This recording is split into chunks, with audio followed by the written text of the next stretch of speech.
Hey, hey, hey, this is your recap auntie. Hey, y'all. Hey, this is Shar. Welcome to my channel. Welcome, welcome, welcome, y'all. Welcome.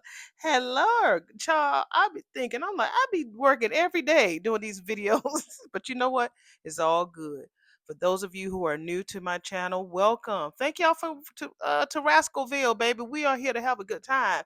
And if you say anything underneath this videos or any videos from my past, guess what I do? I respond to you in real time. I sure do.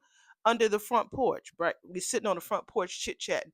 So if you said anything in my last few videos, go on over to my last two front porches and see what I say to you. Okay, see my response to you, hear my response to you, okay? Because that's why I wanted to make this particular channel, this corner of the world, comfortable, fun, different, and relatable, okay? So that's why we're here to have a good time. Oh, girl, you talking about everything else but this, honey. We are here to recap episode number 149 of what show, Auntie? Beyond the Gaze. What else, honey? Is the best show in my world. Okay, don't try to judge me, honey. Judge it, judge your family. Don't judge me. All right. Now let's go ahead and get through the sugar, spice, and everything nice, honey. I am unfiltered, just so that you have a warning, so no kids can listen to this. All right. If you're under 21, shut this shit off right now and go eat you some cereal. All right. All right now. Well, if you're 18 and up, you can listen. But don't y'all be using this damn same language.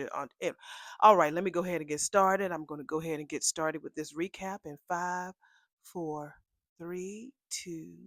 Baby, we are at the little palace, aka Danny's house. And she says, I just want you to take a big step back and think about the future that you really want, Andre.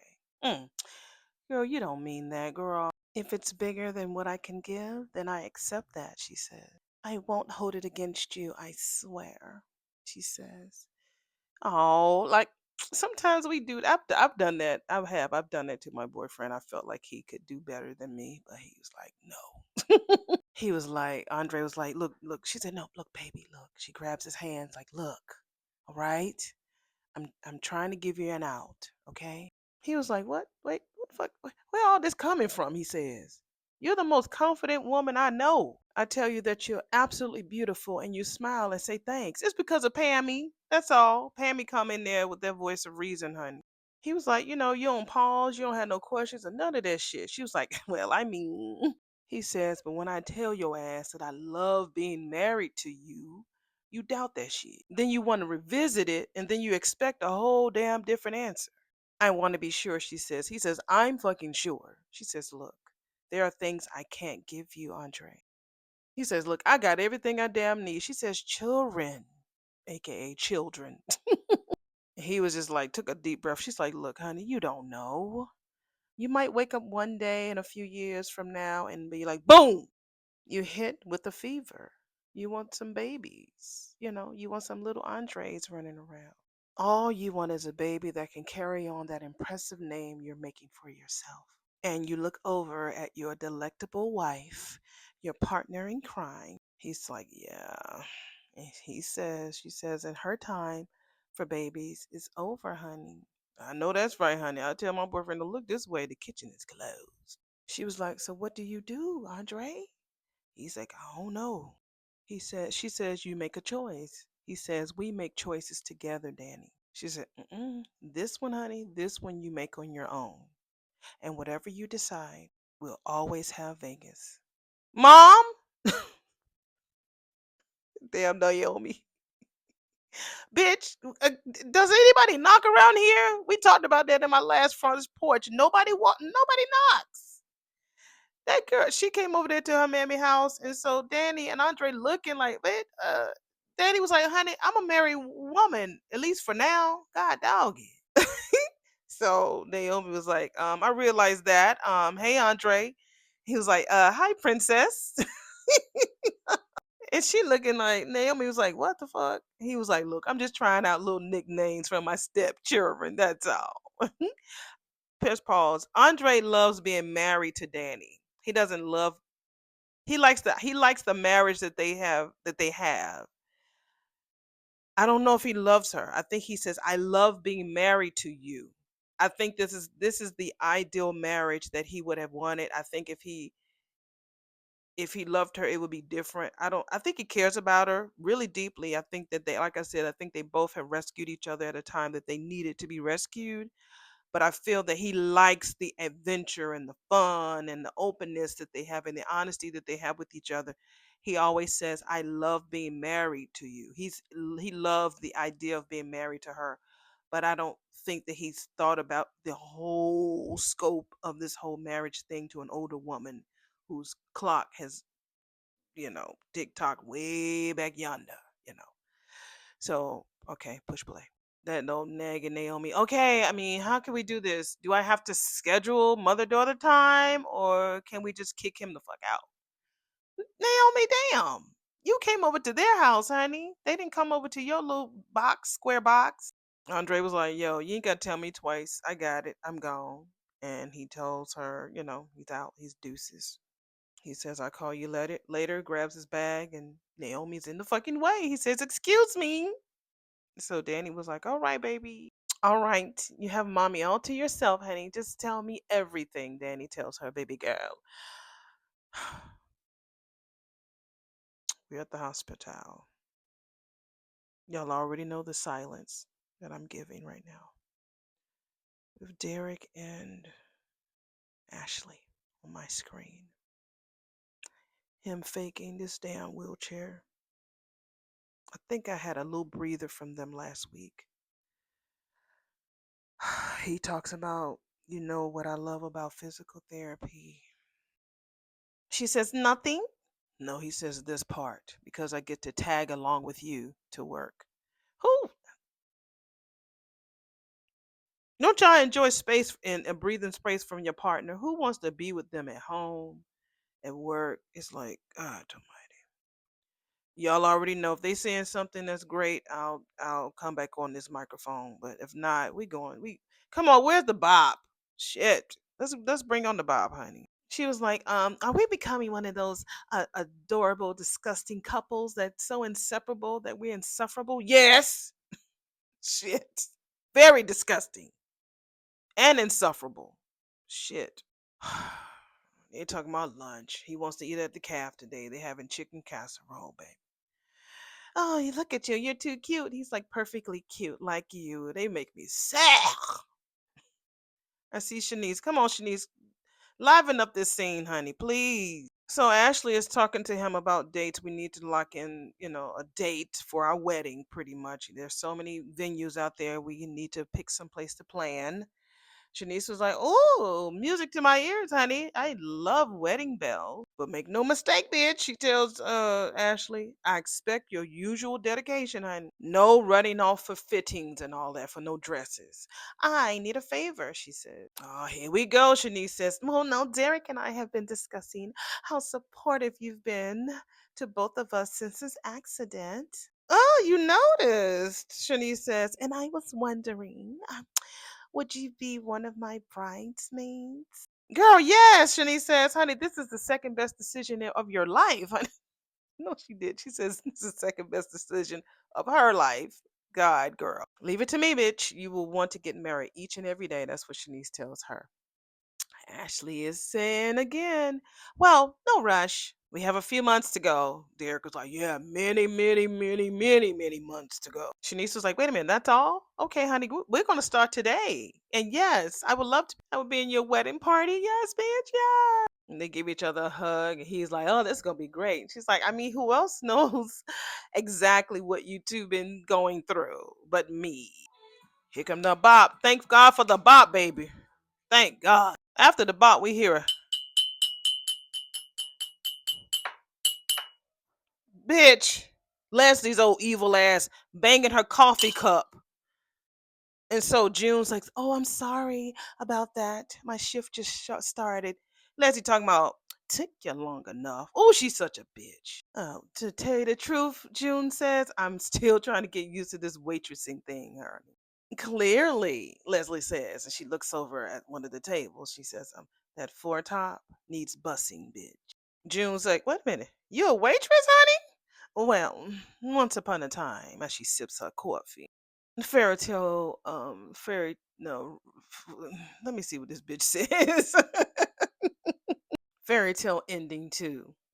Rags to riches. I'm the daughter of music royalty. I love that bracelet now. I've seen that bracelet all over the place. And if they better tag this bracelet, because Beyond Gates be tripping. I thought y'all be going thought y'all show everything that everybody got. I've seen that bracelet. I need that. June was like, girl, you don't say. Leslie says. That song you hear right there, that's my mama's group. And you see them in the background too. I thought it was a song, but it was the poster, the one night only poster. That's my mama's group. And we see their signatures, honey. Y'all better look like the Supremes, honey, the Articulates. There would have never been an Articulates dynasty without my mama, Leslie tells June. So, coming here feels like home. Well, that's until they finish crafting my shells, which is my new home in the sweetest spot in Fairmont Crest. June says, Orphan Jeans is an oasis. People relax, chill. I mean, you might be a little bit more comfy at the places that caters to high maintenance types. Impatient, making demands and everything. I mean, it's okay though, honey. I seen you.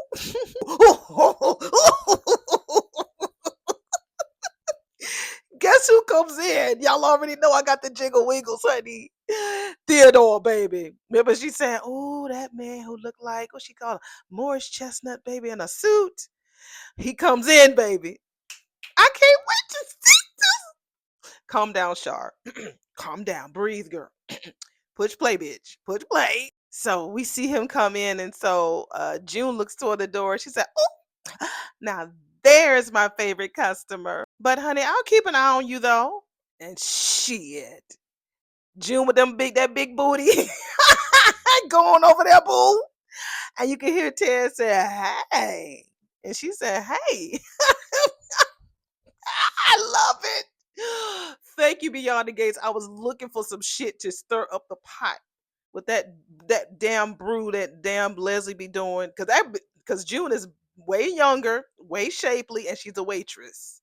That's the type of bitches he likes. She said, hey, best table in the house, Jude said. She said, good to see you. And Ted says, the highlight of my day.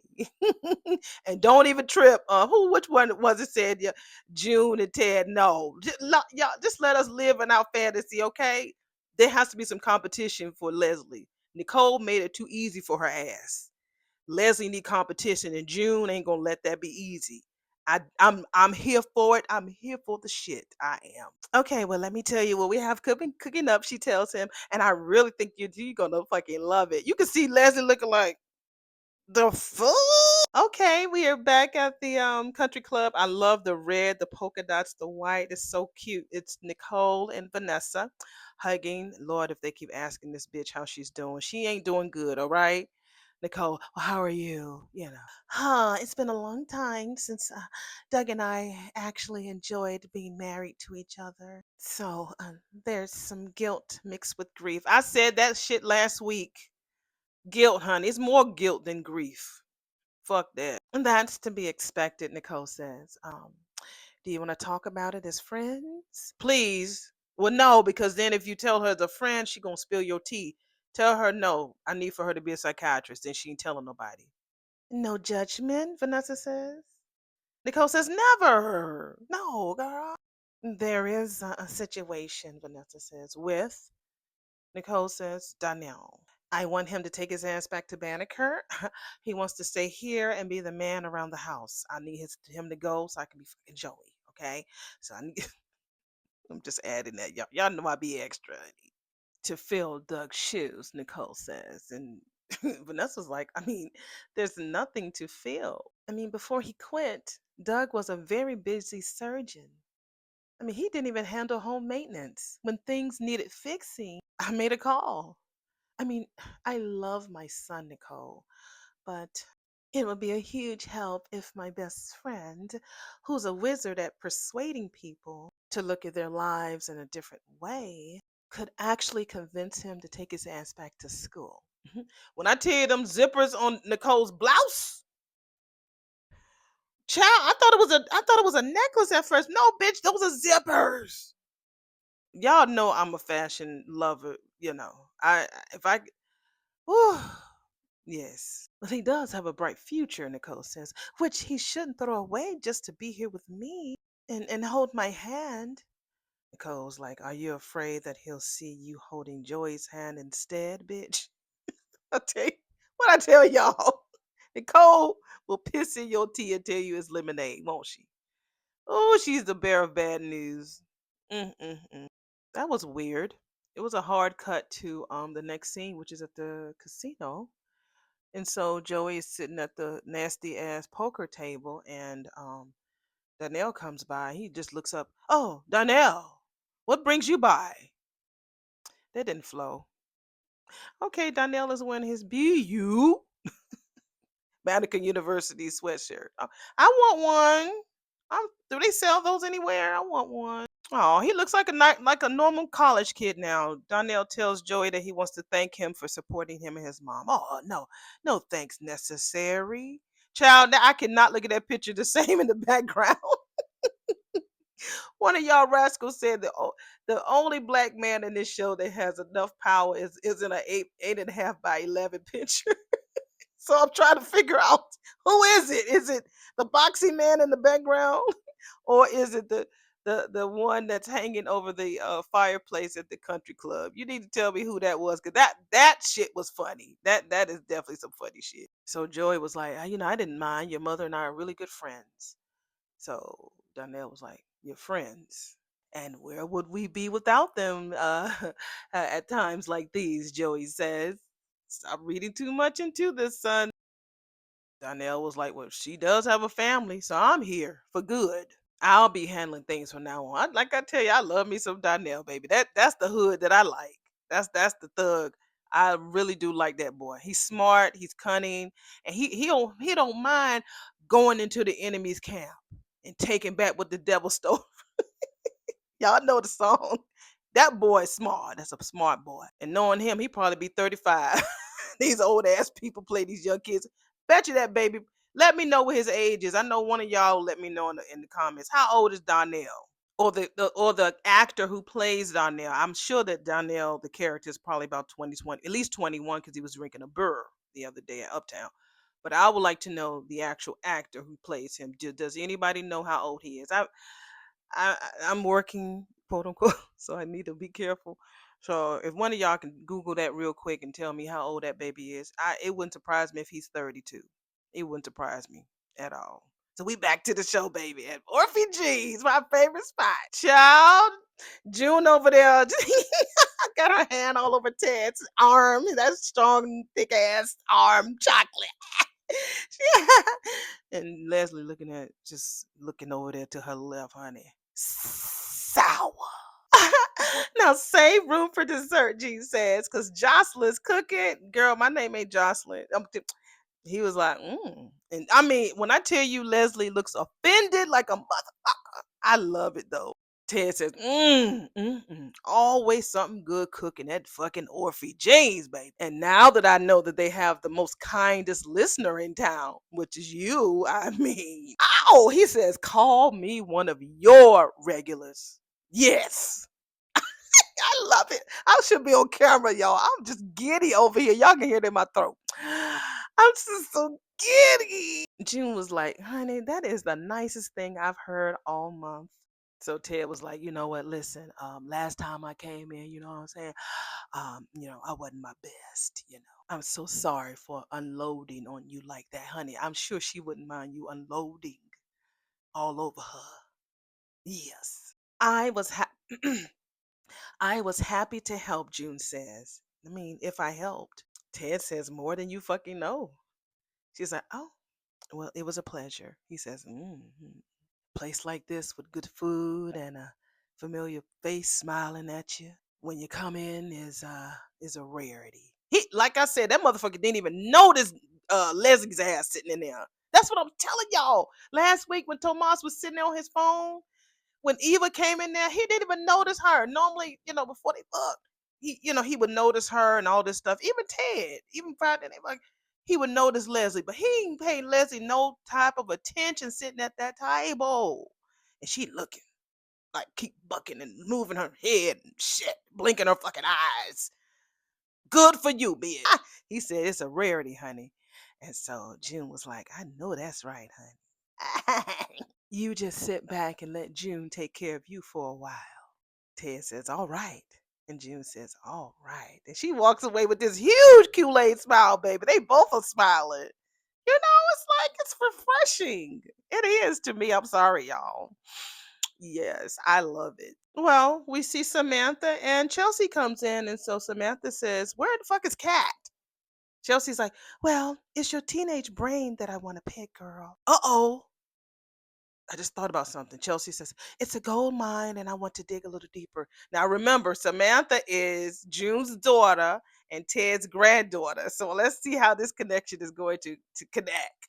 I can't wait to see this shit. And why would you want to be going digging around in my skull? Samantha says. That sounds like something Grandma Nicole would do. Tyrell didn't tell you about your age demographic, girl? Tyrell, that nigga, he don't tell me shit, she says. So what's up?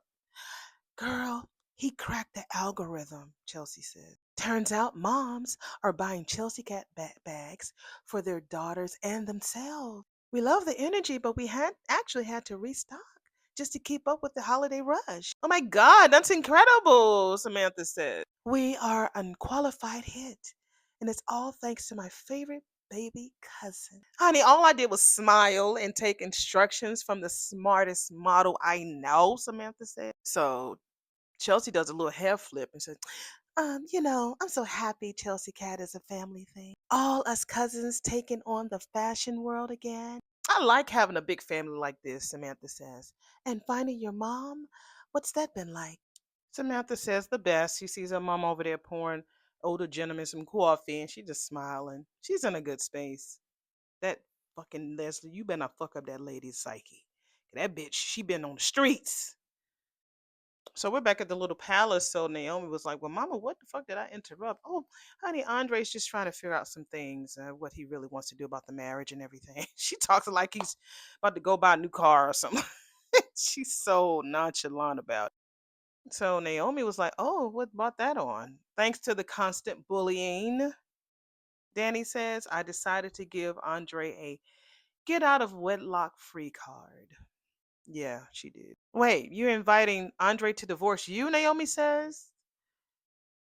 Danny says, I like Andre and I want him to do whatever makes him happy. If y'all hear some buzzing in the background, which normally you don't on this microphone, 'cause it's a get fucking microphone.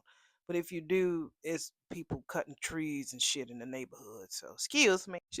Danny was like, so if that's me that can make him happy, then that's wonderful. But I do know that we are definitely in different places in life and mind. His mind could definitely change. If we ignore those differences right now, it could definitely come back and bite us. Funny you mentioned that, Naomi says. A dilemma that I thought that we finally put to rest is back in play. Babies, she says. Naomi just blurted it out. And so Danny was like, yikes, honey, how did that come up? So Naomi kind of wiggles a little bit and Danny says, do I detect a glow? Are you a child? Next scene, remember I said there was a baby coming? There's a baby. See, Sharby knowing. Remember I told y'all there was a baby?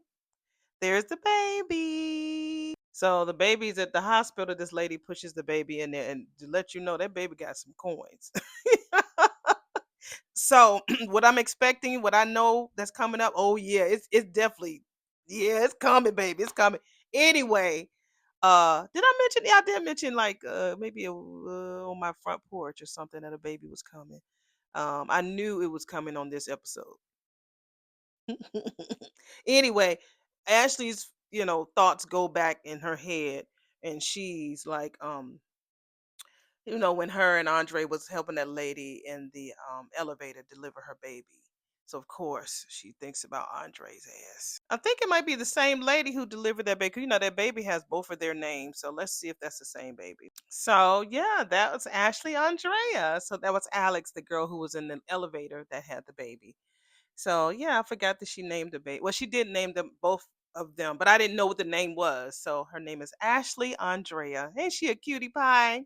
Yeah. We find out that baby Ashley is doing great. She's 95%, 99 percentile on her height, and her weight is good. It's like she eating good. And so that's wonderful. Ashley is like saying, please don't be too shy asking for help, honey, because that's what we're here for. So yeah, there's the baby. I wasn't too sure if my source was right on that number, but yeah, here's the baby. Yeah. So Andre comes there at the hospital. He always got to come there every time he leaves Danny. Why the fuck are you there, Andre? Anyway, he runs into Alex and both the Ashleys, and he's acting like, what the Alex? Child, whatever, honey. So he was like, "Oh my God, is that who I think it is? Oh, how it's good to see you. Oh, how's this baby not on every magazine cover? That baby's on a soap opera, honey. That baby is fine. That baby makes some money. She trying to get out of her arms, get out of the mama's arms, and go to Andre. Girl, you better go ahead and follow the bobblehead." So Alex is like, "Girl, oh look at us, your favorite photographer. We're all together again, honey. It must be fate." And so he's looking at Ashley, and Ashley looking at her. So we see Derek in the office with Shanice, and she tells him, "I always tell my patients, you want a healthy body, honey, you got to keep it strong. And that strength flows into other areas of your life, like your relationship, nigga." He's like, "What are you talking about?" "Oh, the way that you and Ashley were just beaming over the wedding and making plans. Crazy, right?" He says. "Oh, okay, great." She says. "So what did she say when you told her that you were starting to regain sensation in your legs? You told your fiance." He's like, "Ugh," steadily moving those hand weights back and forth like he just working up some sweat. "That was the plan," he says. She said, "But that was our last session. I planned to tell her right away," he said. 2 seconds later, I saw her and Andre thick as fucking thieves. She's caring. She's a nurse," and he says, "Oh, honey, she told Andre that she's hoping that his marriage with Danny works out so I'd make things easier on her." Shanice was like, "And?" "Well, it doesn't sound like she's over the guy," he said. Is that your takeaway, honey? Because in my planet, it sounds like to me when she tells Andre that she wants him to live happily ever after with another woman, sounds extremely over. He was like, "Look, Shanice, why the fuck would it be hard on her if Andre is single? No woman wanted an unnecessary man causing trouble when she's engaged, about to get married. Okay, your ass need to get out more and learn a thing or two about women before your ass actually marries one." I'm lifting up these weights. Yes, on the draw training for that. I'll pick up all the pieces. I'll figure it out. I'll pick it up." She said, "It should come natural to you, honey, smoke eater. Like being a husband is no different than being a firefighter. Put out fires. Better yet, honey, stop them before they even start." Facts, Shanice, fact. "And protect those who cannot protect themselves." "I get that," he says. She says, "Then why the fuck are you playing with fire?" "I need time. And Ash could use some time away from that guy. And can someone please explain to me why the fuck he's always hanging out here?" "I agree, Derek. I don't agree with you much, honey, but I agree. Why the fuck is he always hanging out at the hospital? I don't get that. I mean, he's always in her face, always got fucking something to say. Always, Derek." You can see his leg moving. So Shanice was like, "Derek, your leg is fucking moving." So he's looking all surprised. Oh, I guess that anger about Andre. Andre is gonna help him walk. So we're back at the country club with Nicole and with the nasty. "Joey's my business partner." "And?" Nicole said, "Friend." "Like the many friends you've had over the years?" Tell you, Nicole. Shit, Nicole, shit. "Joey's different," Vanessa says. Nicole was like, yes, bitch, he is. He is dangerous, Vanessa. You don't know him. I've heard things. Those things may not be true." Vanessa, girl, when you find out what he did to Dougie, let's see how much you're going to be standing for Joey. "And whatever you've gleaned from this friendship is fact because he says so?" "He's been very supportive since Doug died. Sizing you up and checking for vulnerabilities is what he does before he goes in for the kill." You better break it down, Nicole. I think, Sen, I saw your message about, did anyone see that Doug is going to be coming back for replacement? That's from that channel that I think I told you about called Beyond the Gates TV. They be using AI to create all these stories and shit. So I don't believe it until I see it. I don't even. I've been going on the man who played Dougie's. I've been going on his IG. There's no really updates there or anything.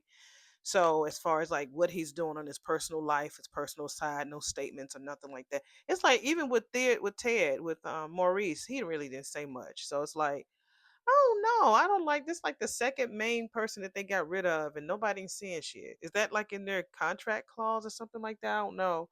But I don't know about them replacing Doug. I remember watching that video. The AI looks weird as fuck. If y'all go over there and look at it, I'm not telling you to look at it, but the AI can look like the person. All of a sudden, they face starts to contort, looking all mad and screaming and looking all crazy and shit. So I don't believe it. I won't believe it until I see it. And I hope that is a really good story angle because most of these soap operas will do that. They'll kill off a character, then they'll bring that person back with a different face. So it'll make sense. Because again, to me, Randy did not mourn enough, and they did not show Randy on the day of the funeral. Although we weren't invited.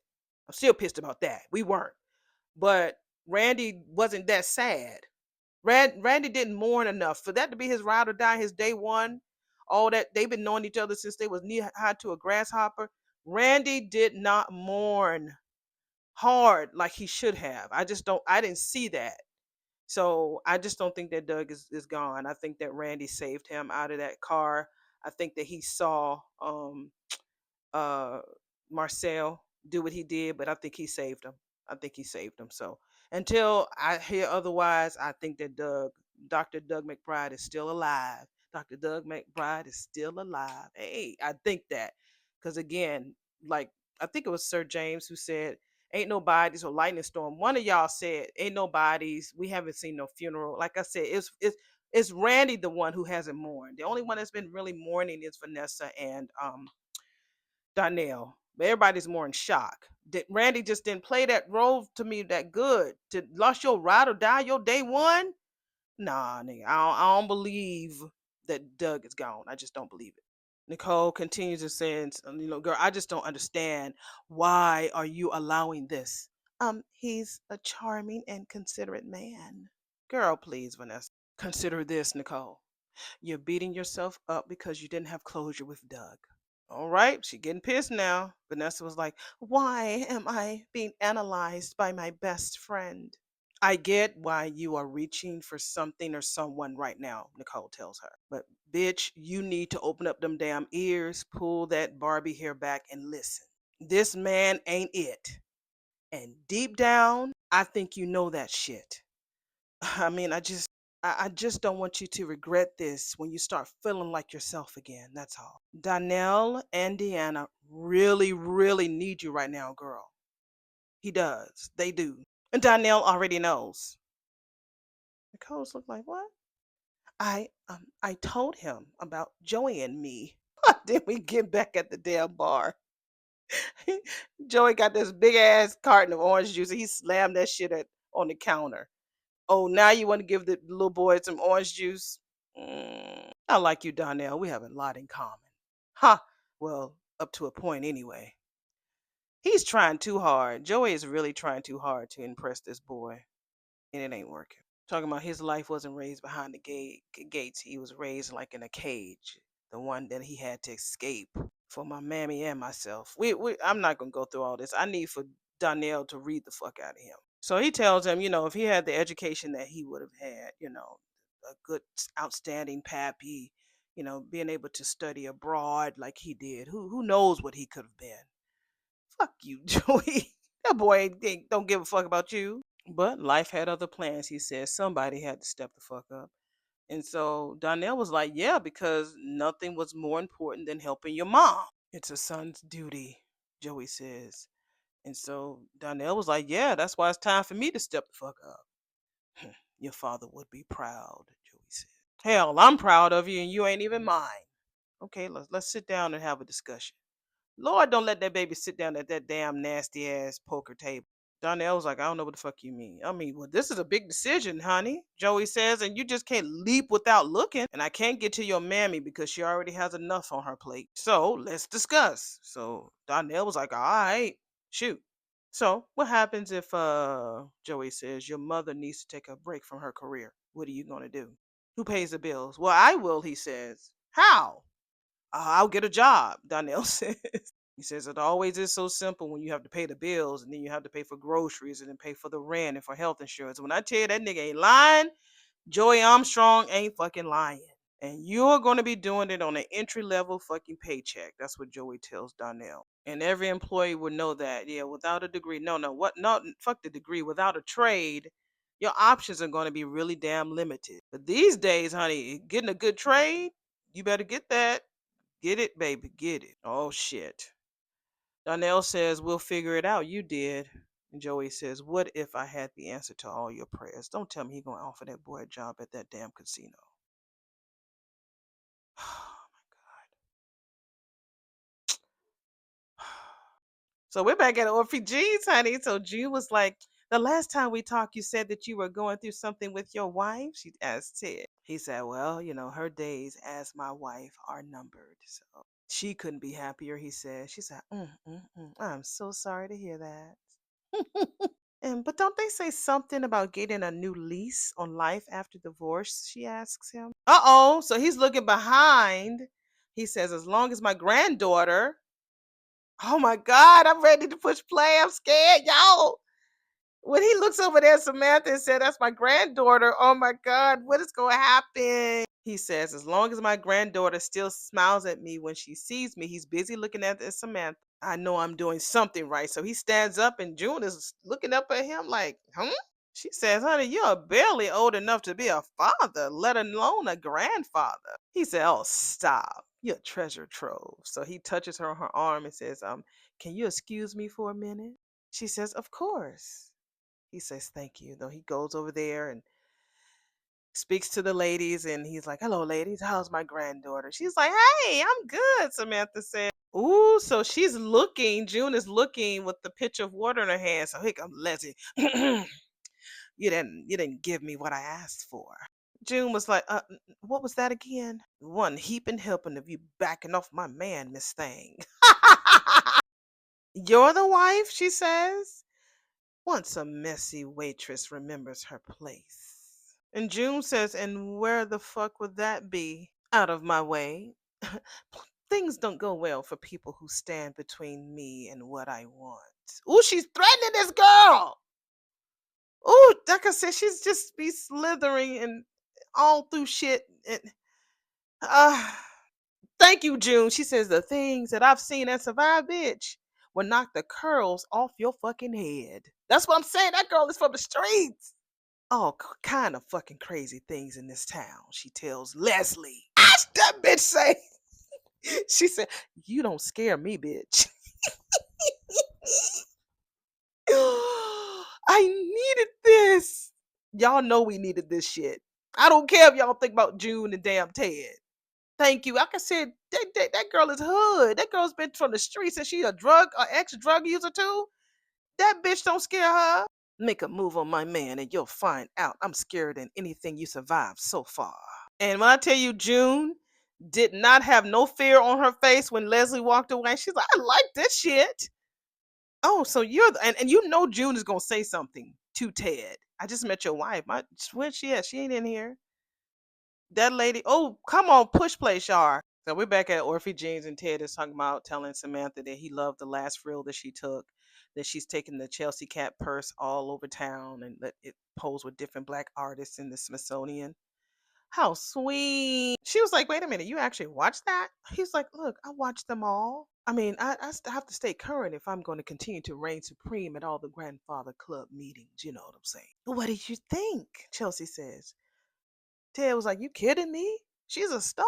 I always knew that. It runs in the family, Ted says. So catch me up. What did I miss? Samantha was like, I guess you heard that Pop moved out again. And of course he didn't hear shit. Because he don't talk to his son.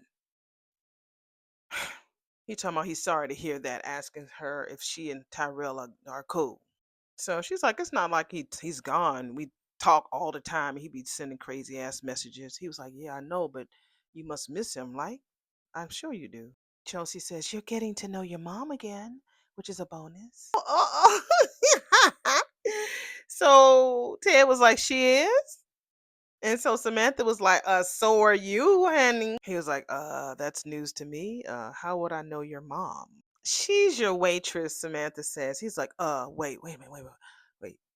June is your mammy? No. And she's like, yeah, right. He was like, wait a minute. That is not the woman that was described to me. It's amazing, he said. She was like, right? He's like, well, she's busy and I got to get on back to work. Would you please welcome her to the family for me? He tells that to Samantha. So he's about to leave, and so he put a tip on the table for June, and that thirsty ass bitch comes over there to him, sniffing him. Mm. He was like, "Excuse me and goodbye." Isn't she? I that like I said, I cannot wait for them to flesh out her character because she's looking so thirsty now, and I don't like it. She says, "That's what you should tell that street urchin." And she looks at June. "See you when I get home, honey lamb." And he stops at the door and just keeps walking out like this bitch. All right, we are back at the hospital. We're not going to see what Shanice and Derek's legs are up to. And we definitely not going to talk about this damn baby, Ashley and Andre. I'm ready to talk about Naomi and Danny, so I'm going to see what they're doing. And we'll talk if not next. So he kind of moved his leg a little bit. He's like he did it by himself because he wanted to try it by himself. And she says, "I'm finna go call Dr. Montgomery." He's like, I can walk again. She's like, look, I can, you tell me, will I be able to walk again, girl? Tell me, damn it. She's like, look, I ain't no neurologist, but oh no, this is gonna happen. Ash is gonna walk down that aisle and I'm gonna stand the fuck up in my wheelchair. He's so where these people come from with when their imagination, their fantasy just overshadows reality. I don't get that. So she was like, look, this is not my first rodeo, honey, but this is your first time being groomed. So let me run this by to you real quick. The last thing any bride wants on her wedding day is surprises, all right? This is a good surprise, he said. She said, there's no such thing, Derek, not at a wedding, honey. Because that means that you lied the whole time. Then it was time to go down the aisle. Then you want to get up and, that's that TikTok shit. It's like, man, that means you lied. He's not thinking about the fact. It's not about the surprise. It's about the lie. Like she said, that bitch has been dreaming about this since she was a kid. Don't take that away from her, okay? Save the reveal for another day, all right? Let it have its own space, all right? I don't know, he says. She's like, trust me, okay? I know what the fucks I'm talking about. That baby will cry no matter when you give her the good news, she says. Do it now. Tell her now. There's nothing holding you back. So we back in the hall, in the front desk, and they taking pictures of baby Ashley Andrea. That baby better make that money. So they just have a little chit chat about how much she must don't like the elevators. They said, "Girl, you would think so? No, this baby loved the elevators." And so Andre's like, "Yeah, every time I push a button for the elevator, I think of her. I think about that day. Yeah, that was my first day. My first day as a nurse." And so Alex is like, "Girl, no, shut your mouth. That was your first one, girl." Yeah, there was really never any good time to tell you that after you had your baby. That mother is overacting. She's like, we're having our first Halloween party for Ashley Andrea. And what is she dressed like? Ashley says, a nurse photographer. Uh-huh. Girl, you doing the most. But you got the part, so I can't be mad at you. She got her little cute hat on. Go ahead, baby. Say what now? Andre says, part nurse, cute little scrubs, part photographer with the tiniest toy camera in the world.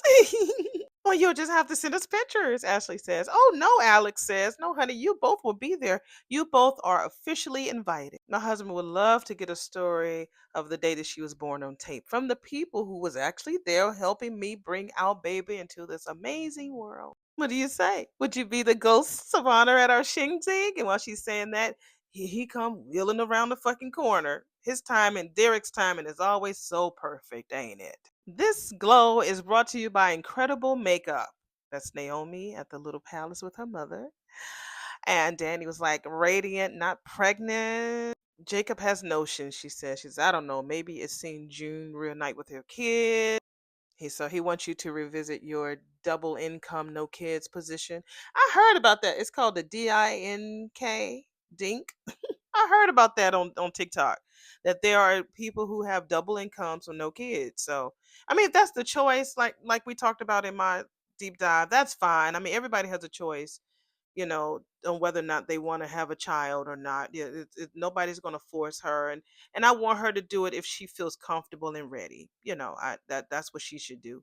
Never do this because she will definitely have some type of resentment if she chooses to have this baby just because everybody else wants her to do it. You know what I'm saying? So let her do it if she's ready. And her and Jacob have really, really discussed it. So Danny was like, okay, devil's advocate. You like kids. Why not? As adorable as I was as a newborn, Naomi says, honey, I ruined your life, Mom. And like I said, Danny is like, huh? You ruined my life? How, girl? Well, Chelsea and I were little and we were going through all of these old boxes and we found everything, portfolios and magazine covers, pictures of you all over the world. Now, remember, Danny was only 17. She was dressed in the most glamorous clothes, hanging out with all the cool kids. Now, Naomi, you way older than your mammy now. Remember this. I mean, we knew that you were different from all the other moms, but that was the first time, the first time you found receipts, Danny says. It's like all the evidence pointing to Danny Dupree being the toast of two continents. I know that's right.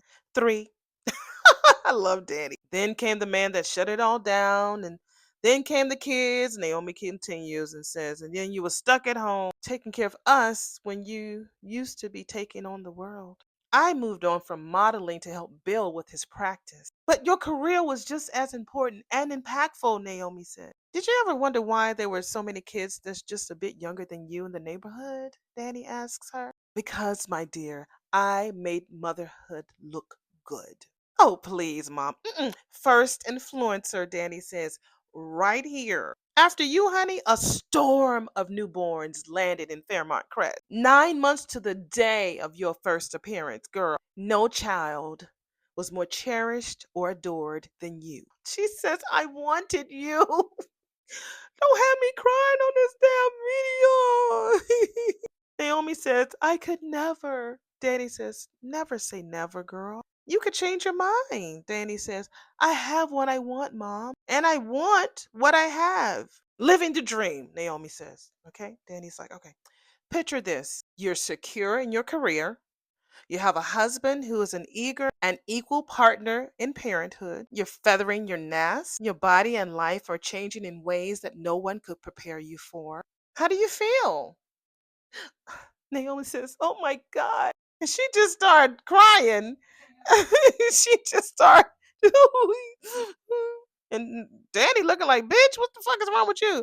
Anyway, we're back at the hospital, and baby Ashley, Andrea's looking at the audience and the camera people because she looking straight out. I might have she might be my picture. She looking straight out at the camera people. So Ashley is telling Alex, the mom's like, girl, who could say no to a party? So I guess they're going to be going to this party. So, and Andre said he'll be the photographer. So Alex was like, oh my God, that's so sweet of you. So we hear Derek. Well, why do every time I see Derek, I'm literally motioning my arms like I'm in the wheelchair. Hey, what's going on? What's all the commotion over here, guys? Somebody started the fire. Oh my God, Alex says. Derek the fireman. Sporting new equipment, Alex says. Got good news. Ash didn't tell you? We got engaged, he says. Show her the ring, baby. Oh wow, Alex says. That's great. Best wishes and congratulations. Wait a minute, you guys were not talking about our wedding? That's what he says. No, no, Alex says. Halloween party. Halloween party. You're welcome to come too. Well, somebody says too, that means you were an afterthought, honey. You were not part of the list. Except our place has stairs, Alex says. Derek was like, no, no, no problem. Hey, baby, we'll make it work. All right. So, yeah, you better add 3 to your guest list. 3 people. That's what Ashley says. And Derek's like, 4. Danny, right? Andre, right? I was right about this bullshit. We back at the damn casino. Donnell's like, wait a minute. I don't think I heard you right. Joey ass talking about, I'm offering you a job. I knew he was going to offer him a job at that damn casino. That somebody, I was looking at My Kind of Entertainment, and he was doing like some they, sometimes the soap operas will give you daily updates of what's coming up in the upcoming week. I don't like to do that over here because I like to watch it and do real time reactions. So I watched his just to see what was coming up, and I could kind of guess about what was going to happen. But I'm not going to do that. I thought about doing that over here, like throw little nuggets about what's coming up. But no, that's not what we do, honey. I do like a real time reaction when it's happening at that moment, and I'm going to stick to that. I don't want to look ahead. I like to guess. I don't like to know unless I like to know about the little secrets, like I knew about the baby. That motherfucker is going to give Donnell the dealer position that Drake was working at. Now that he gonna why are you not talking to Vanessa about that first? You're crossing a line, Joey. I mean, you always do, but that's just too much. Now you trying to make that boy drop out of college to work at a casino. The fuck? Donnell was telling the truth, baby, because I'm the same. He says he can barely shuffle a deck for Uno. Me, like I said, I don't even know how to play. What's the name of it? What's that card game? Everybody said I don't know how to play no tonk. I don't know how to play no spade. I definitely don't know how to do no spades, blackjack, all anything that's cards. And when I do Uno, I deal real slow. So I get you, Donnell. A bright kid like you, I'm sure you'll pick it up in no time. He tells him, and the pay's really fucking good, and the hours are what they are, and also you be helping out your mammy. Donnell was like, well, I wouldn't be the man that my father wanted me to be. I mean, it wouldn't be right. Like making a living in the same place that he spent his last night on Earth. That's true, Donnell. Huh, I really hadn't looked at it at that angle, Joey says. I apologize if my offer was insensitive. Well, nigga, that's your middle name, insensitive. He was like, no sweat, no sweat, but it makes me wonder. And, I have to ask this because I feel like your heart's in the right place. That's what Donnell said. Does this ever bother you? Like what? Joey says. I mean, like knowing this place is a hub that makes people ruin their lives. Mm, that's what you see. The gambling, the alcohol, women, and whatever else goes on behind the scenes. That's a lot of damn money being made after dark, Donnell says. And Joey was like, well, this is an adults only establishment. So, I mean, you don't have to defend it, Donnell says. It's where you earn your living. So, but this place has cost my family everything, Donnell says. Why, I'm sure that your intentions with my mom are. Joey says, I get it. I get it, boy. I get it. Back off, Joey says. Donnell was like, yeah, I got it from here. I'm good. Donnell's seen me with Joey. He's aware we're friends. Back at the country club with Nicole and the Nasty. Is he aware of your loose definition of the word? Joey's been kind to Donnell. Girl, the fact you would expose your son to that man, and so soon after his father's death. And now you are accusing me of being a bad mother? We are just talking, Vanessa. I am your friend, and that is not going to change. Then you'll have to make room for Joey. We're a package deal now, whether Dr. Nicole approves or not. I tell you, honey, that meat will make you change your cut off your friends, won't it? Shit. Make your curls go straight. Cause you remember, look at her, look at the beginning. Her curls is all tight and shit. Child, that meat will make you just, girl, me and you are best friends, but you gonna have to get used to me being with this gangster nigga. So yeah, get used to it. Nicole was like, you're being serious, bitch. Then we hear Vanessa's phone kick, that real click whenever they get a text message. So it's a text from Joey. I need to see you. Nicole says, let me guess. I need to go. Nicole's like, bitch, we need to talk. Dr. Dupree, when you find my friend Nicole, tell her to call me. Wow, Vanessa. Stay. Vanessa said, mm-mm. Vanessa. She leaves.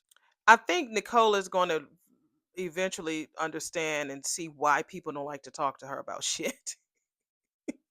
I think that I think she's not going to question it too much because when you talk to her about shit, this stuff like this happens. So we're back at Orphe Jeans. So Samantha introduces Chelsea to her mom. Chelsea, this is June, my mom. And June's like, honey, please, I know that face anywhere. Can I share a secret? June says, of course. I've had some lively discussions about whether or not you are real or AI. Because how can somebody be this pretty and true at the same time? Go ahead, June. Real and alive, and I just love how you two found each other. Samantha was like, we're still finding our way. June says, we have a lifetime to learn each other. But honey, it will take forever to figure out your family tree, though. Welcome to the club, Chelsea says. And June was like, now, somebody said something about Ted being your grandpappy. That Ted? Samantha was like, yeah, he's my pop's dad. My mother's sister's ex. June felt like me on episode 1. She says, I will never get this shit straight. It is so many important people. I think I said that yesterday. When I first started recapping this shit, I was like, I will never know everybody because it was just so many people. Now it's second nature. I know I might say the wrong name, bitch, but I know who is who now. June continues and says, Ted's a famous surgeon talking to a nobody. Well, hold on, Chelsea says. You're important, June. Yeah, Samantha says, moms are the most important people. Clock it. Clock it. And you're mine, Samantha says. Oh, did we talk about moms yesterday? See? There's a theme here. I got to figure out what the invisible thread in today's show, but we talked about moms over the weekend from our last deep dive. If you want to listen to that, go back. But I mentioned briefly that my mom did not say that she loved me during my whole childhood. When she's passed away, but as she got closer to going up yonder, yeah, then she started saying, I want to hear from you. And it was still hard for her to say it, but we got through it. And I say sometimes it's hard for me to tell my own children it's a struggle, but I do it. And you mom how you were mothered, or you try to be the opposite. But one thing I do is that I do affirm my children. I do that without fault.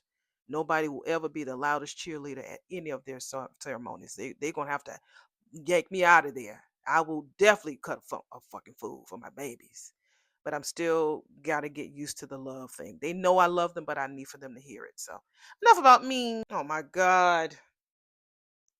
We're at the country club. Nicole is walking out. Leslie is there. Like I said, it's becoming so predictable. I know she's going to just stand there with that old wicked smile on her face, try to make Nicole feel small.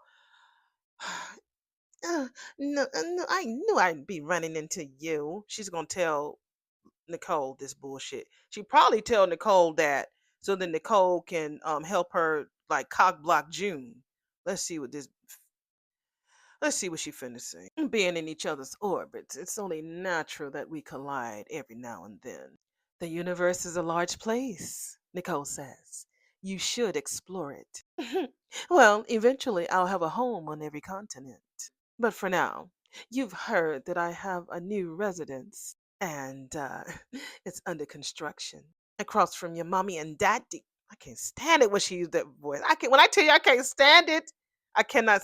Across from your mommy and daddy. When she does that baby bullshit, she tries to sound condescending, but it's just foolish to me. Your point, Nicole says. Oh, proximity, she said. Oh, while my home is under construction, I'm living with Teddy.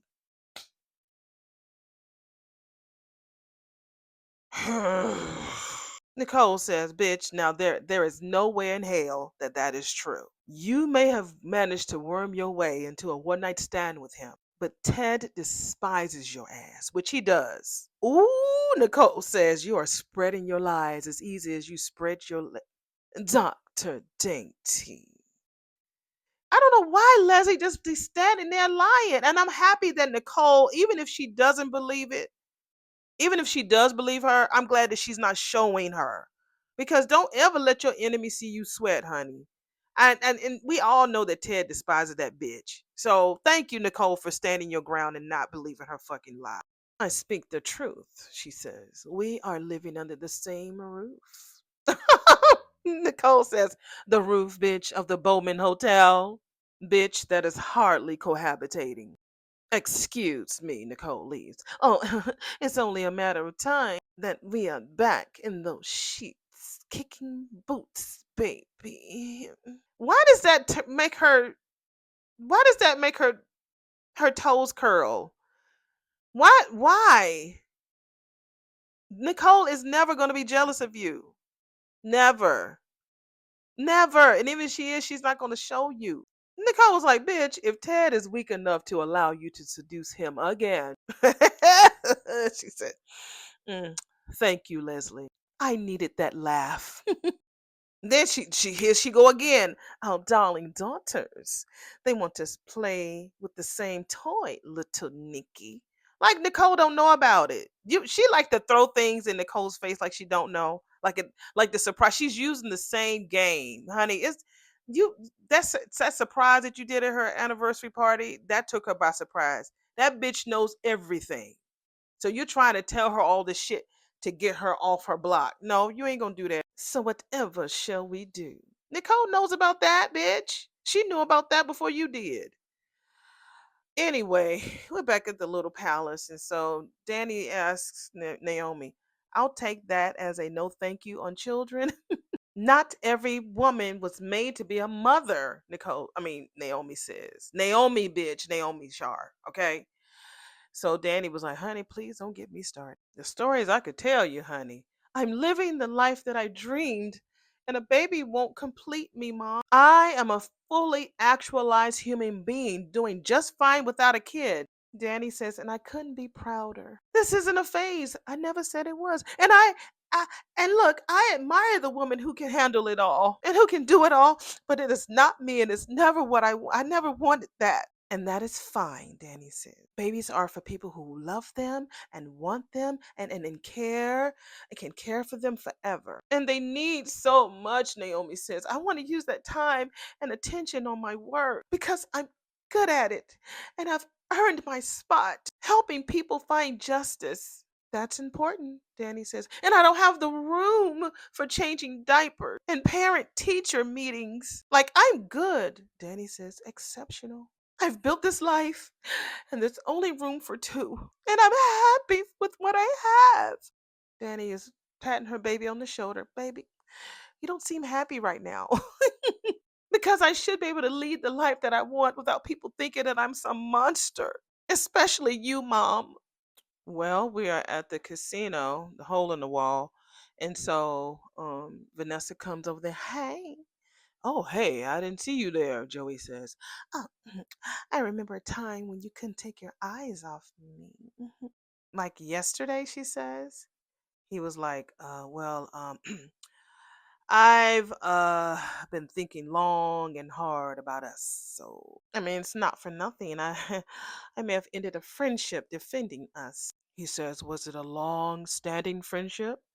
She didn't answer. She just, adjusted stuff and he says, patch that shit up. He says, this has to end. We're back at the country club. Your little kitty cat keeps trying to steal Eva's man. I tell you, bitch, keep lying. Ah,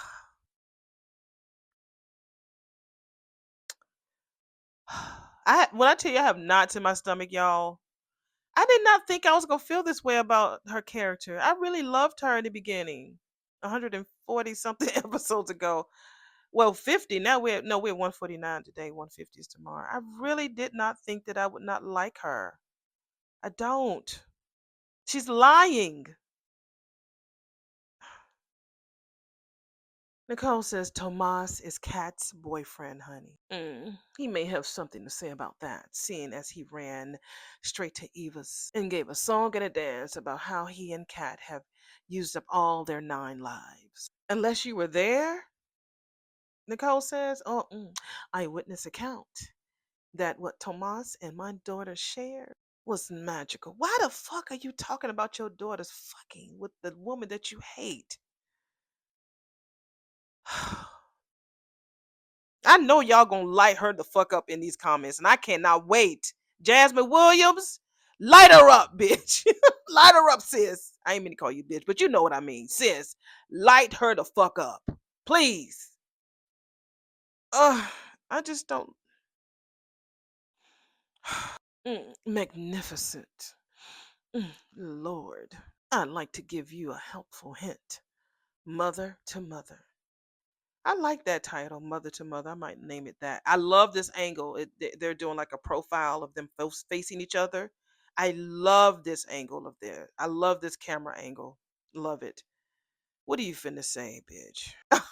Nicole says, "Oh, bitch, you are not like any mother that I've ever met."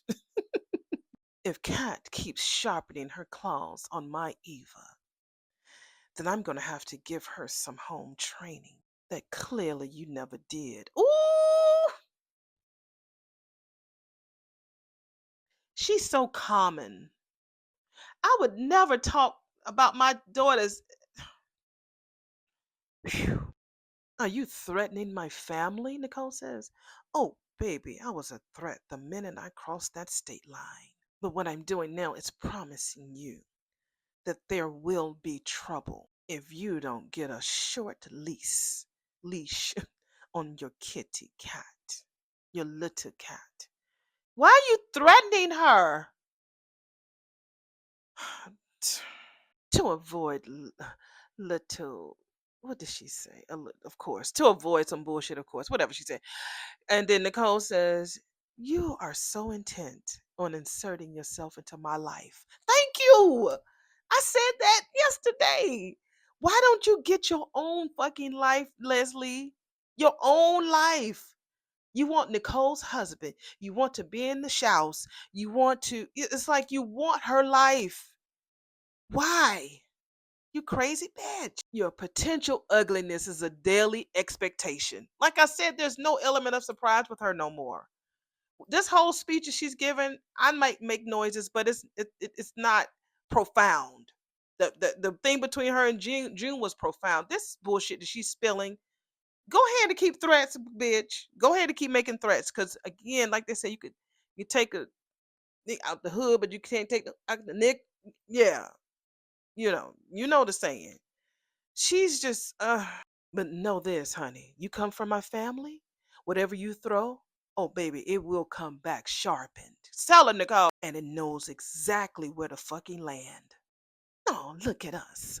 Two mothers who are standing up for their daughters. No, girl, don't try that with me, Nicole says. We both know any move you make is all about you. Back at the hospital, Alex asked Andre, "Wait a minute, you're married? Since when?" "Oh, about a minute, you know." "Oh, well, you know what that means," Alex said.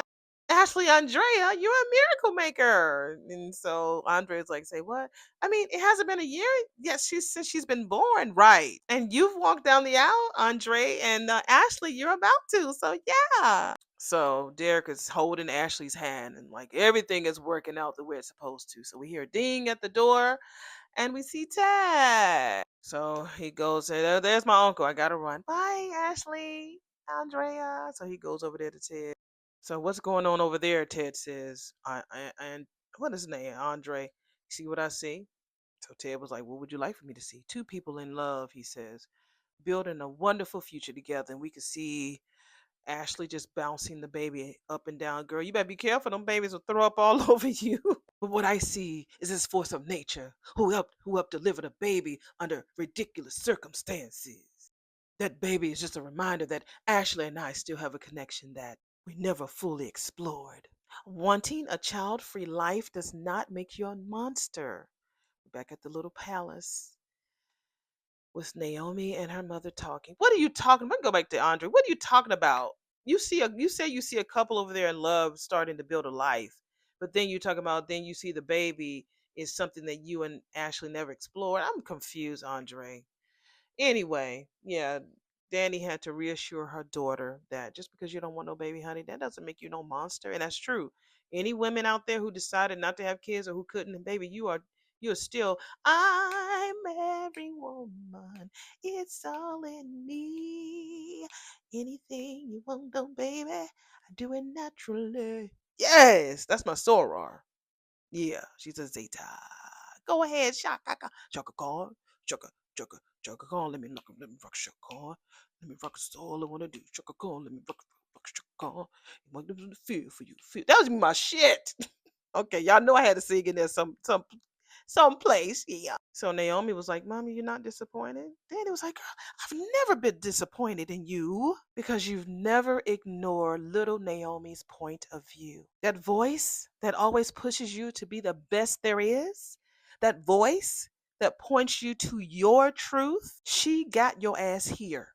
All right. And she has never led you astray. Well, what about Jacob? She says, honey, he will try to wear me down on this, Mom. He knew when you married, Danny says. I never wanted children. End of story. That's what she said. Danny says, end of story. So Danny's phone is buzzing. Zzz. So Naomi was like, who is that from?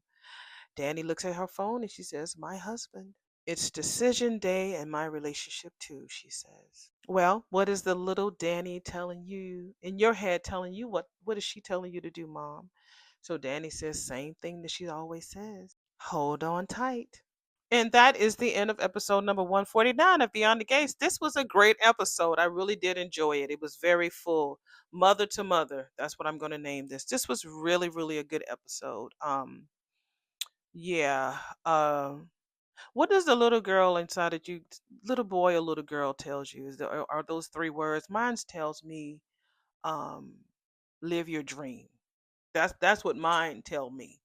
Do y'all have like a little girl or a little boy voice in your head that tells you three words that keeps you pushing, that keeps you going no matter what? What are those three words if you don't mind sharing?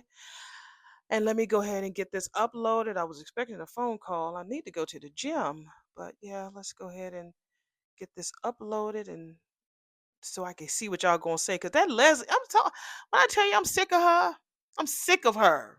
I'm sick of her.